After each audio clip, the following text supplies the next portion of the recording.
Familia, prepárense porque la historia de Daniel Sancho en las prisiones de Tailandia acaba de dar un giro que nadie esperaba y que, si te soy sincero, pone los pelos de punta. 2 años han pasado desde aquella condena que lo señaló como responsable del asesinato de Edwin Arrieta, un caso que explotó en los medios con una fuerza brutal, y ahora empieza a filtrarse información directa de alguien que asegura haber hablado con él por videollamada. Lo que cuenta este amigo no tiene nada que ver con la imagen de serenidad y fortaleza que Rodolfo Sancho ha querido proyectar durante todo este tiempo. Aquí no hay cuentos de hadas, no hay versiones cómodas ni discursos tranquilizadores, sino un joven atrapado en un sistema hostil, delgado, con miedo en los ojos y obligado a convivir con una realidad que supera cualquier ficción. Todo lo que escucharemos es directo de su voz, y créeme, la sensación es de escalofrío. El caso de Daniel no es un capítulo de una serie de televisión, ni una historia que pueda contarse con tranquilidad. En agosto de 2023, el hijo del actor Rodolfo Sancho fue detenido en Tailandia acusado de un crimen atroz, el asesinato y descuartizamiento del cirujano colombiano Edwin Arrieta, y desde entonces la atención mediática ha sido insoportable. Portadas, debates, reportajes de Prime Time, un país entero preguntándose cómo alguien con su perfil pudo verse envuelto en semejante tragedia. Y no estamos hablando de cualquier cárcel, hablamos de un lugar donde los privilegios son casi inexistentes, donde cada día se convierte en un reto y donde la paciencia se agota rápidamente, comparable a la de Belén Esteban en uno de sus debates más acalorados. Desde ese momento, la defensa, encabezada por Carmen Balfagón, ha buscado cada resquicio legal para intentar acortar la condena de Daniel, mientras la familia de la víctima, liderada por Juan Ospina, ha dejado claro que no habrá concesiones ni treguas de ningún tipo. Mientras tanto, Rodolfo ha construido la imagen de un hijo fuerte, sereno, que se adapta, que resiste, casi como si estuviera en un retiro espiritual en lugar de tras los barrotes de una prisión tailandesa, y esta fachada es precisamente lo que comienza a resquebrajarse con las declaraciones de aquel amigo que ha decidido romper el silencio. El programa Fiesta de Telecinco, especialista en descubrir trapos sucios y secretos que otros quieren ocultar, consiguió una entrevista exclusiva con esta persona cercana a Daniel, y lo que contó es suficiente para que se te atragante el café si eres Rodolfo Sancho. Según su relato, Daniel aparece notablemente delgado, con un rostro marcado por la tensión y el miedo constante, y obligado a convivir con varias personas en la misma celda. La rutina no es fácil. Cuando quiere comer, no puede pedir solo para él, sino que debe hacerlo para todos los que comparten el espacio con él, y cualquier intento de salirse de esa norma genera problemas. A pesar de todo lo que ha sucedido, Daniel Sancho no ha dejado de intentar mantener un mínimo control sobre su vida, aferrándose a cualquier resquicio de normalidad que pueda encontrar en un entorno que parece diseñado para borrarlo, para aplastar cualquier atisbo de libertad, y para reducirlo a una rutina mecánica donde cada día es igual al anterior y cada instante se siente como un desafío invisible pero constante. En medio de este caos, ha comenzado a trabajar en un proyecto muy personal, un libro que pretende ser mucho más que un simple relato de su experiencia. Es un testimonio de supervivencia, un espacio donde puede plasmar sus pensamientos más íntimos, sus emociones más crudas y la manera en que ha vivido lo que él mismo describe como un infierno. Un lugar donde la normalidad se ha convertido en un lujo imposible. Cada palabra escrita es un acto de resistencia, una afirmación silenciosa de que aún existe, de que todavía conserva su identidad, su voz y su historia, aunque todos los elementos de su entorno intenten borrarlas. A través de esas páginas, Daniel intenta reconstruirse, mirar de frente lo vivido y transformarlo en algo que algún día pueda ser comprendido, un relato que permita a quienes están fuera de esas paredes acercarse un poco a la realidad que ha estado enfrentando durante tanto tiempo. Pero este esfuerzo de escribir no es su único puente hacia el mundo exterior. Daniel ha tratado de mantener el contacto con su familia, aunque las circunstancias lo complican todo. Ha enviado cartas a sus padres y a su hermana, intentando explicarles no solo su situación concreta, sino también cómo se siente, cómo sobrevive a cada día y qué pensamientos lo atraviesan mientras está aislado de todo lo que conocía. Sin embargo, las cartas no siempre alcanzan a transmitir la intensidad de su experiencia, y la comunicación es limitada. Los mensajes llegan filtrados, incompletos, y la interpretación de quienes los reciben no siempre coincide con la realidad que él enfrenta. Ni siquiera Rodolfo, su padre, parece conocer del todo la magnitud del sufrimiento, y la imagen que proyecta al exterior, la de un hijo sereno, adaptado y fuerte, choca con la crudeza de lo que Daniel vive en realidad. Esta desconexión entre la narrativa pública y la experiencia real añade una carga emocional adicional, una frustración silenciosa que se acumula día tras día y que se suma al peso físico y psicológico de la prisión. El amigo que ha visitado a Daniel y conversado con él por videollamada ofrece un retrato mucho más crudo y revelador. Describe a un joven que intenta aparentar normalidad, que trata de mostrarse fuerte y equilibrado frente a los suyos, pero cuya realidad es extremadamente dura y desgarradora. El miedo está presente en cada momento, en cada respiración. El cansancio, tanto físico como emocional, se acumula sin pausa, y la soledad es un peso que nadie podría imaginar hasta experimentarlo. Cada comida se convierte en un desafío. No puede comer para sí solo. Debe compartir o adaptarse a reglas estrictas que dictan cómo se distribuyen los alimentos, lo que en la práctica se traduce en una constante planificación y en la renuncia a necesidades básicas para evitar conflictos o problemas. Cada interacción, cada palabra, cada gesto es un delicado equilibrio entre sobrevivir y mantener la dignidad. Incluso los actos más simples, que en el exterior podrían parecer triviales, se convierten en pruebas de resistencia mental y emocional. Sus cartas y mensajes a su familia reflejan esta lucha. Daniel intenta que su voz se mantenga viva, que su humanidad no desaparezca dentro de un sistema que parece diseñado para destruirla. Cada línea que escribe, cada palabra que envía, es un recordatorio de que sigue ahí, de que todavía se aferra a quienes ama, a sus recuerdos, a su vida anterior. Mientras él enfrenta esta brutalidad constante, afuera se mantiene la versión oficial, la de un hijo tranquilo, adaptado y fuerte, una narrativa que, aunque bien intencionada por su familia, no representa la realidad y hace más evidente el abismo entre lo que la sociedad cree y lo que realmente ocurre tras las rejas. Esa contradicción genera un efecto inquietante. El mundo percibe serenidad donde hay angustia, calma donde hay miedo y éxito donde solo hay supervivencia. El relato que emerge de las palabras de su amigo rompe por completo con la idea de adaptación y tranquilidad que se había proyectado hasta ahora. Daniel está atrapado, aislado, vigilado y bajo un miedo constante que no le permite relajarse ni un instante. Su lucha diaria es por sobrevivir, sí, pero también por mantener la relación con quienes ama, por no perder la identidad ni la cordura y por crear un registro de lo vivido que algún día pueda ser comprendido por el mundo.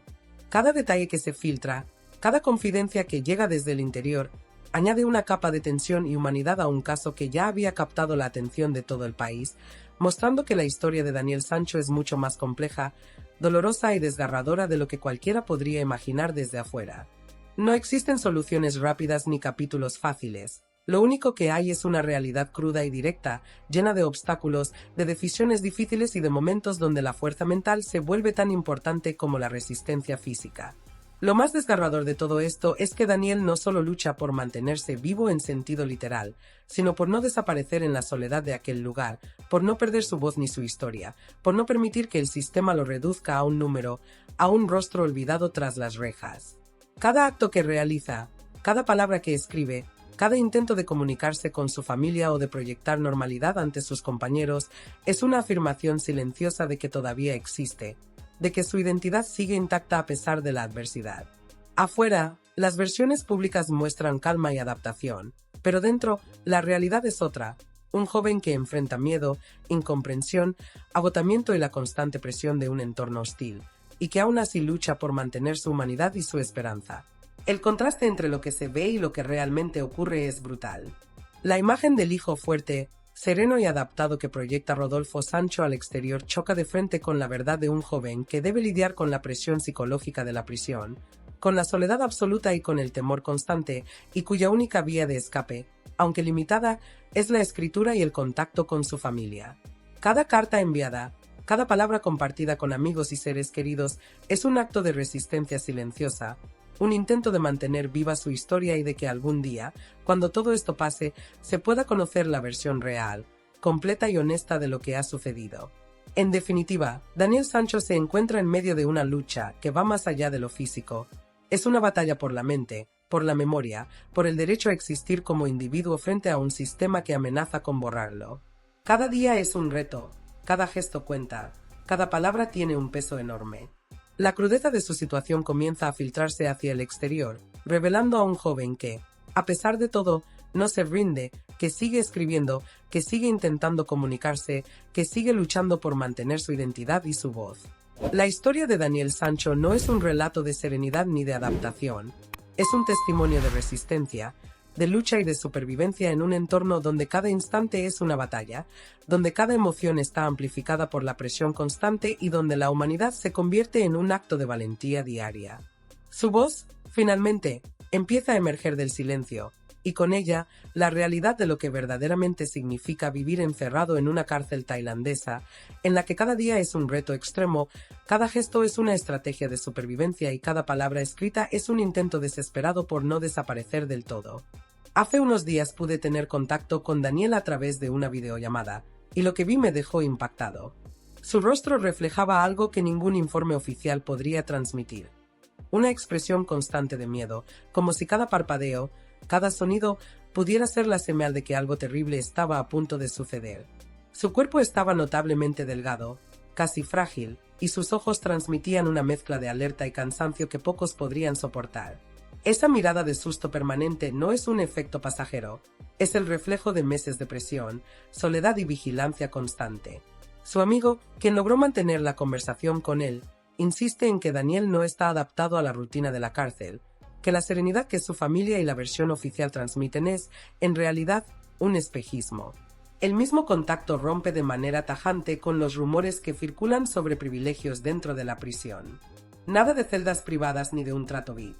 Nada de suites de lujo ni de condiciones especiales.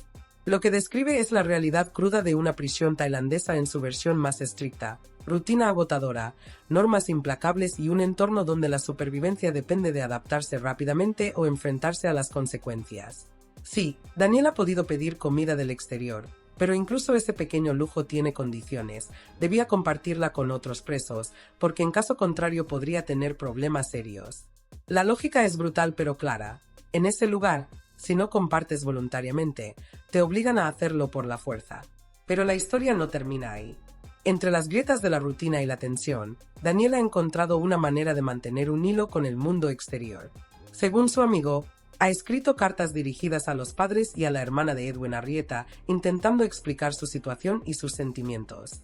Y, además, está trabajando en un libro que narra su versión de los hechos, un testimonio que promete revelar detalles nunca antes contados. Es un proyecto ambicioso que mezcla recuerdos, reflexiones y críticas sobre todo lo que ha vivido. La idea de un libro desde la prisión puede parecer paradójica, incluso irónica. Mientras algunos esperan su rehabilitación o su silencio, él decide documentar su experiencia, quizá para que el mundo conozca la verdadera dimensión de lo que está viviendo. El ambiente alrededor de Daniel también refleja tensiones internas. Algunos de sus conocidos, según cuenta este amigo, están molestos con la narrativa que Rodolfo, su padre, ha difundido. Ese mensaje de normalidad absoluta y adaptación total no coincide con la realidad que ellos perciben cuando interactúan con Daniel. La versión oficial, entonces, aparece como una construcción cuidadosamente diseñada para proteger la imagen pública, una ilusión que se tambalea frente a testimonios más cercanos a la verdad. La discrepancia entre la narrativa familiar y los relatos de quienes realmente lo conocen genera un choque que deja a todos en una especie de incertidumbre. ¿Quién dice la verdad? Las complicaciones aumentan cuando intervienen terceros. La abogada de Daniel, Carmen Balfagón, ha declarado públicamente que duda de la autenticidad del amigo que realizó la videollamada, argumentando que las comunicaciones están estrictamente controladas, incluso supervisadas por la embajada, y que ella no tiene constancia de que existan interacciones libres. Sin embargo, la periodista que logró la entrevista afirma que ha mantenido contacto con este joven desde el inicio del caso y que la videollamada se produjo por un motivo excepcional, la muerte de un familiar del amigo, lo que le permitió un acceso especial, un pase VIP emocional, que permitió a Daniel hablar durante unos minutos y mostrar una faceta de su realidad que de otro modo permanecería invisible. Imagina el contraste. Por un lado, un padre que asegura ante los medios que su hijo está bien, tranquilo y adaptado. Por otro, un amigo que describe a Daniel como un joven exhausto, asustado y vulnerable, atrapado en un sistema que no perdona. Entre ambos relatos, la población, y especialmente quienes siguen el caso, se encuentran perdidos sin saber a quién creer. La imagen de Daniel como un joven sereno se fractura con cada testimonio que revela la dureza de su día a día, la presión constante y la sensación de aislamiento que vive en la cárcel. La historia oficial, entonces, comienza a mostrar grietas que no se pueden ignorar. Y lo del libro, sin duda, es un elemento que añade aún más tensión al relato. ¿Qué revelará Daniel en esas páginas? Se tratará de un intento de justificar sus acciones, de limpiar su nombre ante la opinión pública, o simplemente de contar su experiencia sin filtros.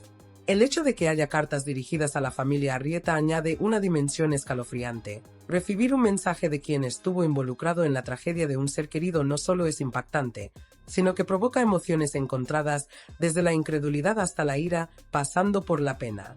Esa posibilidad de comunicación directa desde prisión, además de su trabajo en el libro, subraya que Daniel sigue intentando mantener cierto control sobre su narrativa, incluso en circunstancias extremas. Este relato también nos permite vislumbrar la extrema dureza de la vida en prisión, donde cada instante, por mínimo que parezca, se convierte en un desafío constante. Desde el momento en que se sirve una comida hasta la interacción más simple con otro recluso, todo está cargado de tensión y riesgo. Cada gesto, cada movimiento, incluso la manera de mirar, puede tener consecuencias. La fatiga física y emocional no es algo que se note de manera inmediata, sino que se va acumulando día tras día, como una capa invisible de desgaste que lentamente va erosionando la fortaleza de quien la soporta.